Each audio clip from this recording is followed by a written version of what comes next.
নমস্কার, আমি কবি সুব্রত মিত্র। আপনারা ইতিমধ্যেই আমার বেশ কয়েকটি লেখালেখি এবং সোশ্যাল মিডিয়ার কয়েকটি পোস্টের মাধ্যমে জানতে পেরেছেন এবং বুঝতে পেরেছেন যে গতকাল বিনোদন সাহিত্য পত্রিকার শারদ সংখ্যা প্রকাশের অনুষ্ঠানে পুরুলিয়ার কাশীপুর তরুণ সংঘ লাইব্রেরিতে আমার সাথে কি ঘটনা ঘটেছে আমি আর ওই ব্যাপারে বিস্তারিত বলতে চাই না। আমি যেটা বলতে চাইছি, পত্রিকার তরফ থেকে দুই একজন মানুষ আমার বক্তব্য এবং আমার মতবাদ প্রকাশকে মিথ্যে বা ভুল বলে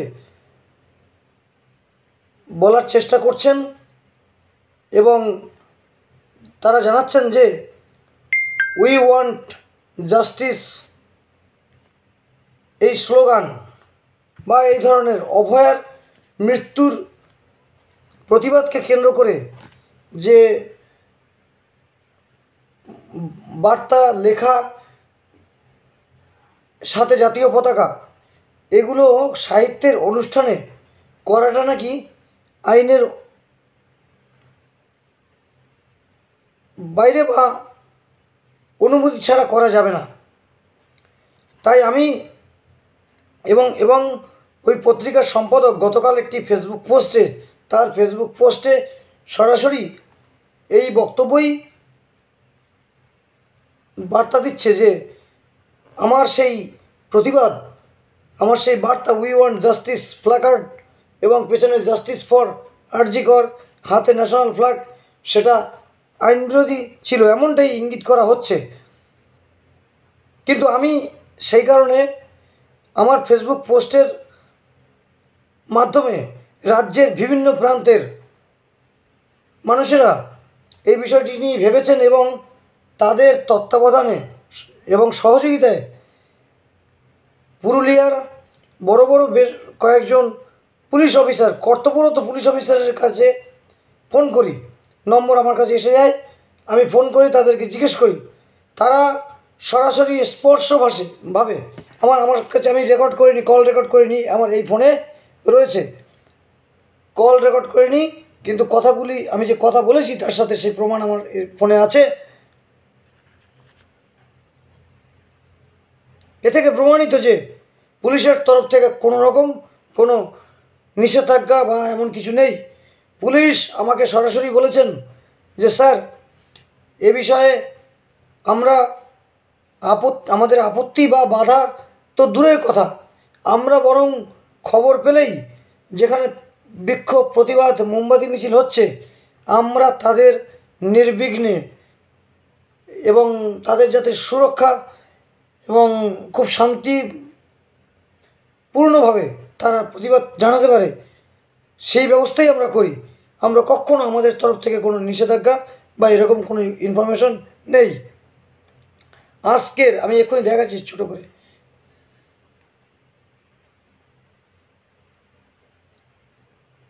দেখতে পাচ্ছেন, ওসি অফিসার্স ইনচার্জ কাশীপুর,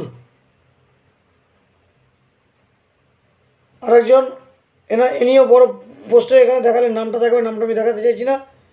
তো এনাদের সাথে কথা বলেছি, এনারা কিন্তু পরিষ্কার জানিয়েছেন। আমি সরাসরি বলছি, এরপরেও যদি আমাকে গতকালের ওই অপমানের পরেও যারা ওই বিষয়ে আমাকে ভুল বলে প্রমাণ করার চেষ্টা করছেন, তারা যদি আমার সম্পর্কে আরও এই জিনিস চালিয়ে যান, আমি কিন্তু তাহলে সরাসরি আইনি পদক্ষেপ নিতে বাধ্য হব। মনে রাখবেন, আমি শুধু কবি নই, আমি কিন্তু একজন মানবাধিকার কর্মী, আমি কিন্তু একজন IBFA, মনে রাখবেন, IBFA ইন্দো বাংলাদেশ ফ্রেন্ডশিপ অ্যাসোসিয়েশনের ভারতীয় শাখার সক্রিয় সদস্য। অর্থাৎ অতটা হালকাভাবে নেবেন না। কবি সুব্রত মিত্র কিন্তু পচে গলে যাওয়ার মতো মানুষ নয়। আর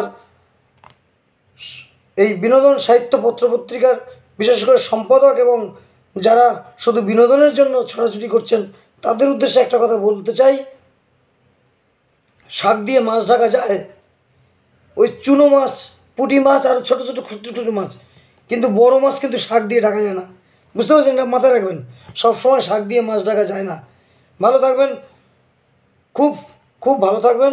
আমি কারোর শত্রু নই, আপনারা কেউ আমার শত্রু নয়, তাই বলে অন্যায়কে মেনে নেওয়া যায় না, সেটা একজন সাহিত্যিকের কাজ নয়। আমি এই বলে আমি আমার বক্তব্য শেষ করছি। গতকালের ব্যবহারে আমি খুবই কষ্ট পেয়েছি। জাতীয় পতাকা হাতে আমাকে যেভাবে লাইব্রেরির দোরগোড়া থেকে আমাকে নিয়ে আসা হয়েছে রাস্তা থেকে তারপর আমাকে ফিরিয়ে আনা হয়েছে, তারপরে আপনারা 1 মিনিট না 2 মিনিটের জন্য একটা লোক দেখানো মিছিল করলেন, সেখানে না প্রতিবাদের ভাষা আছে না কিছু আছে, পরে জানাচ্ছেন যে আমরা নীরবতা পালন করেছি। আর আমি একজন কবি, আপনাদের পরিবারের কবি হয়ে আমি দূরে অপমানিত হচ্ছি। এটা এটা বাংলা সাহিত্যের অপমান, রাষ্ট্রের অপমান, মানবাধিকার কর্মীর অপমান, মানব অধিকারের অপমান।